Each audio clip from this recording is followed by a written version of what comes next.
In this video, I just really wanted to share with you some strategies for how you can wake up richer every day as an online coach, because this is something that I really just figured out recently and I've had a lot of realizations about it that might be able to help you. One thing I have realized is that, and I'm going to give you some strategies and principles that will help you create assets so that you can wake up richer every day, because there really are principles behind it.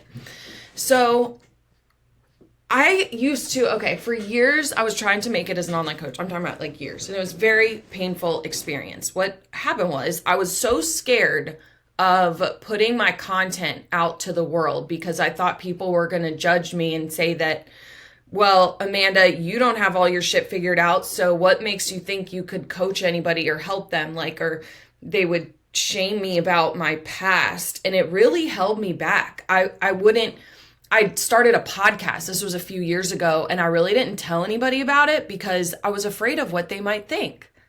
Terrified. I was afraid. What I was really afraid of, I was working for an oral surgeon at the time.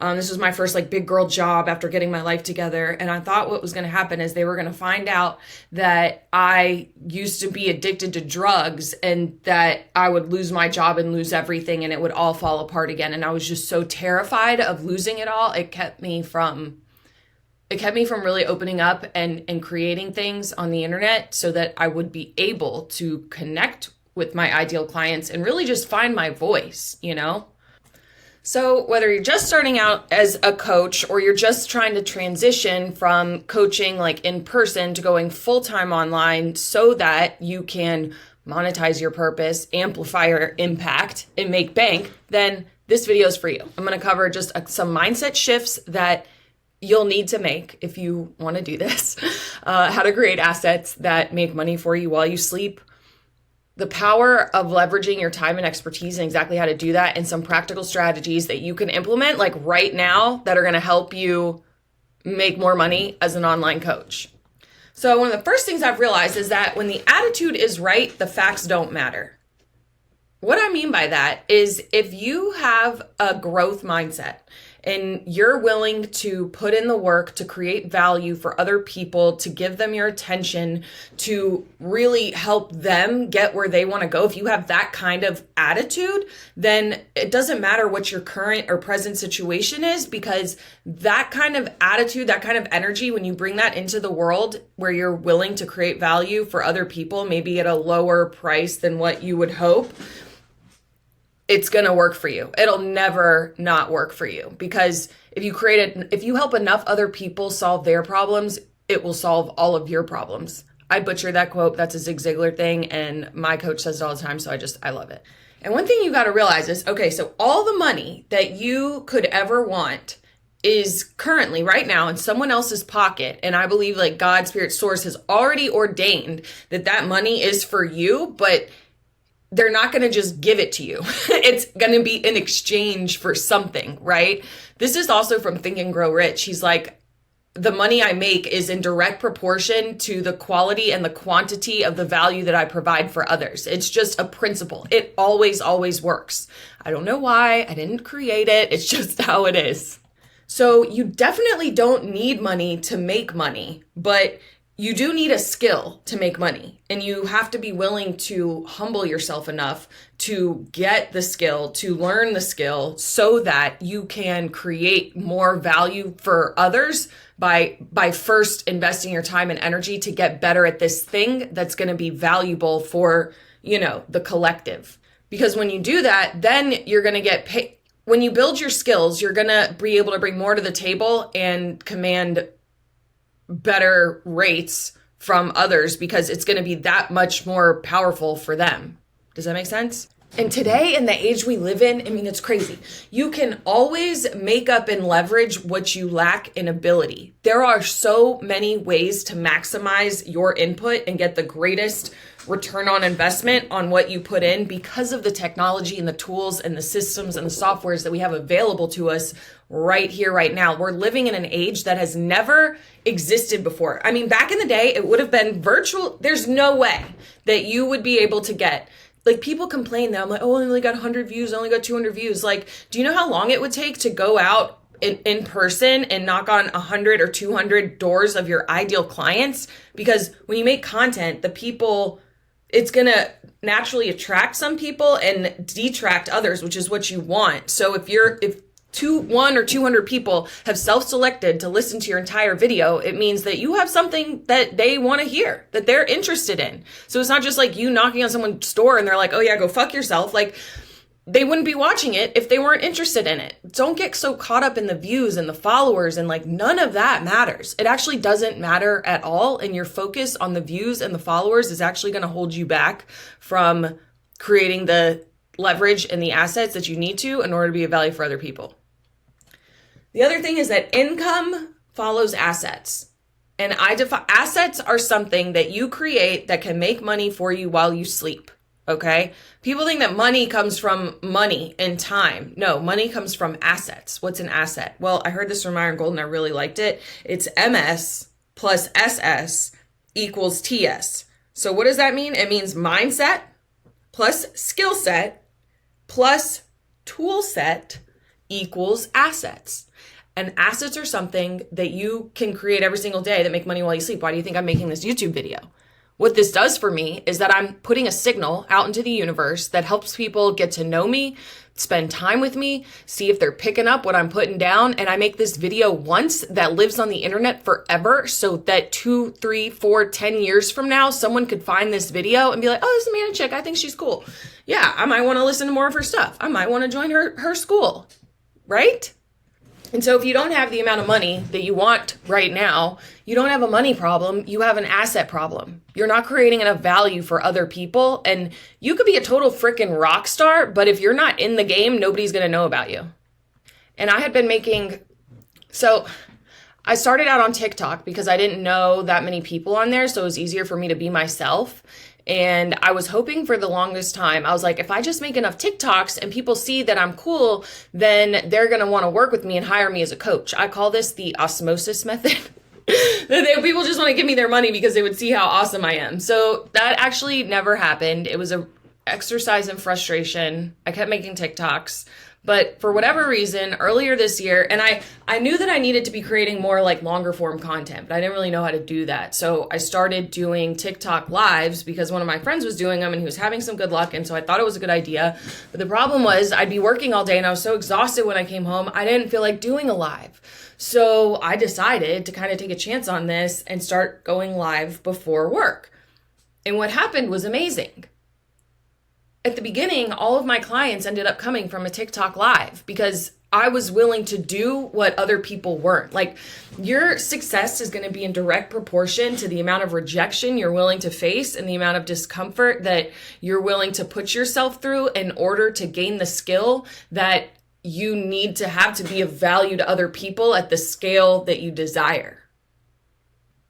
And so I was willing to be uncomfortable enough to do like 120 hours at this point of TikTok lives to like hone my craft, to get better at speaking, to get better at presenting, and to just create connection with my audience, because I realized that going live was like a supercharged method of getting out there and getting clients, building following, all of that. It goes so much faster than just creating evergreen content on TikTok specifically.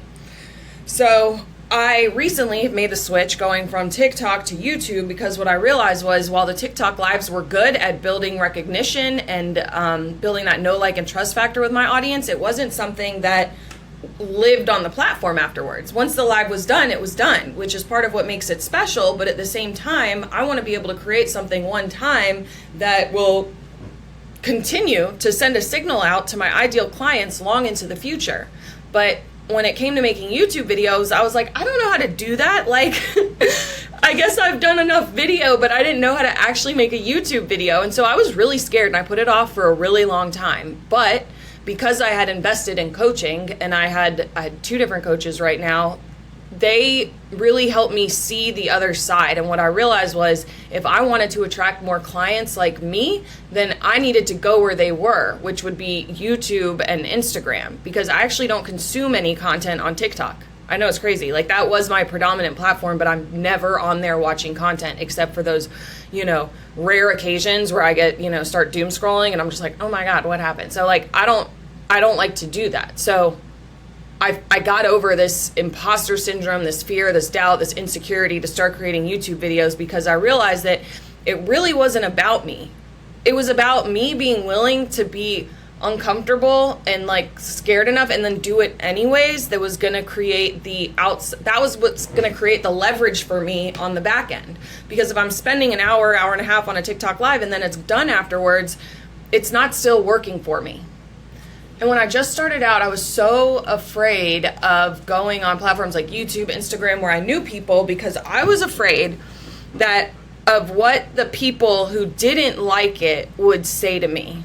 Like, I was so afraid to put my work out into the world because I was afraid of the people who weren't even my ideal clients, like somehow what their impression of me would be. But what I've realized is that you want your assets to be radioactive, meaning they're sending a signal out to your ideal people and they're repelling the people that you don't want, because you don't want everybody. That's another thing. I feel like a lot of coaches, because they just want to make money, are willing to accept clients and rates that really aren't serving them because they're so afraid of saying no to anybody. But really, wherever you put your attention is, by definition, there's an opportunity cost. So if you're spending time working with clients that really aren't working for you, that they aren't your ideal people, that's taking time away from attention and activities you could be spending working with those ideal clients and creating assets that would attract those ideal clients. So it doesn't matter what anybody else thinks about your content except for your ideal clients. So you're making it not for you, but for them. And being willing to be scared and just do it anyways. And for the longest time, I was so afraid to spend money on coaching because I felt like there were so many other things that I needed. And what I realized was that reservation, that mindset that like I could figure it out myself, which I'm sure that I could figure out a lot of things myself. And that's almost a problem, because Peter Drucker says there's nothing worse than seeing someone do something really well that they shouldn't be doing in the first place. And I feel like that was me for a long time, just trying to one man band it and figure it all out myself. And so what I realized, by investing in coaches and my skill set, I was able to grow the skills, the knowledge, the expertise that would allow me to get my coaching business where I wanted it to go. So I was recently participating in this challenge by one of my favorite YouTubers and coaches, and I heard this person he has a $20,000 coaching program, right? And this guy was like, oh my God, $20,000. And he asked him, he's like, well, do you have a car that's worth $20,000? And I was like, yeah. And he's like, well, it would be better for you to trade in that car and get the $20,000 to like invest in yourself than to just hold on to this car that isn't making money for you. It's about, do you want to say like bye to the money leaving you, spending money on things that like drain you of your reserves, or do you want to spend money on things that actually build wealth, help you create, manage, and multiply wealth? And I was like, whoa, I can't believe he just said that. But it makes so much sense to me personally, because that's where I was. I was so afraid to invest in myself and to hire coaches that could help me. But what I've realized is, when I find somebody that I really feel that I resonate with and that I feel like is doing the things that I want to do, now I don't have those reservations anymore. Of course, you need to have more money coming in than you do going out. But one of the ways you do that is by creating assets and leverage and things that work for you while you sleep. And so if you're trying to make it as an online coach, and go full-time online, then find soil where you can plant yourself, where that outcome is almost a given. Because when you surround yourself with people who have money, it changes your mindset. More than anything, it's really the mindset. Like, there's nothing holding you back from the level you want to be than the mindset that it's not possible for you, that you have to trade your time for money, that this is the only way it works. But if you're always trading your time for money, you're going to be limited in how much you can make because there's only so much time you have to give. And so now I would rather spend the money to buy back my time than try to save money by spending time. So when people are like, oh, Amanda, like just live in the moment. I understand what they're saying, but it's almost like they're saying, don't worry about tomorrow. Just like enjoy today while it's here. And I get that. I agree with that. But if you're not spending today doing things that are going to make money for you tomorrow, and instead you're just spending today, not actually creating anything that's valuable for other people, then what's the point? I don't feel like I'll ever get where I want to go if that's what I'm doing. So if you're like me, you don't come from a wealthy family, but I believe that a wealthy family should come from me. It's not about just making money for me. It's about what am I going to leave for the generations that come after me? Because I can't stand when people are like, well, I had to struggle, so like my kids should have to struggle to figure it out. And I used to almost feel that way, but I'm wondering, how much better would your life have been if your family had left you a house and money to start and run a family business? I feel like it would have added so much value to my life. And so maybe I'm becoming successful, or I am successful in spite of the fact that I didn't have those things. But it doesn't mean I don't want the generations after me to have to struggle for those things either. You know? And one other thing I've realized is like, so to multiply money, you got to be ahead of the curve. It was like when America first started, everybody was farmers. So the rich people had farms, they had landowners. Then we moved into the industrial age. So the people who were wealthy had machines, they had plants. Then it was the distribution age, the people who like owned outlets and malls. And then we moved into the information age. And now I believe that we're in the partnership age, because when you partner with other people, it's not about that you're dividing money. You're actually multiplying it because you're amplifying your impact by connecting with others who have something different to bring to the thing than you do. And I truly believe that the people who are going to be wealthy today, it's not like AI is going to take your job. It's more like the coaches who know how to use AI are going to take your clients. Because if you can learn what to plug into the machine, it can give you anything you want. And I'm really just getting started with AI, and I have learned so much. It's incredible. You can have an avatar of you creating content while you sleep. Say what? You can have ChatGPT or Claude make an entire social media marketing strategy and write all of the content for you.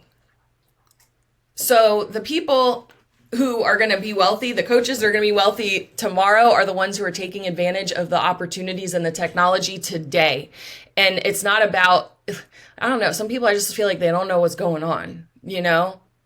It's like they're just waiting for life to pass them by. And I don't know why. And I truly believe that this opportunity we have with Skool to create communities, it's the creators and the coaches who start creating communities now who are going to like take charge of the game, like the whole game. Because when you bring 2 or more people together, it creates more than 3. It's this emergence effect that happens when you bring people together for a shared purpose. Everybody brings what they bring to the table and it just multiplies. It's like this mushroom exponential growth thing. And because I believe that we live in the partnership age, it's about partnering with people who have this shared mission and vision and values to help improve the lives of everybody. So if you're not quite where you want to be in your online coaching business and you want to go full time with coaching, then I believe the best way to create wealth and wake up richer every single day is to give somebody your attention to create value for them. Give your attention to people who are doing what you want to do, who are living that life, who are doing those things, and not to all of the distractions that are created to hold you back, because the school system does not teach you how to do these things, which is why e-learning and education is just taking off, because now people are realizing I don't have to go spend 4 years on a college degree in order to learn this skill that I need to launch my gym, to create an online business. I could just pay this girl, a few $1,000s and she'll teach me how to do it in 60 days. I mean, how much faster, how much better would your life be if you were able to go full time on your purpose, work with your dream clients, and bring people together to move towards this shared vision? I don't know. I hope this helped you today. This was just on my mind. I've been thinking about it a lot lately, and I wanted to share with you. So make sure you like, subscribe, share this video with a friend who needs to hear it, and I will see you in the next one.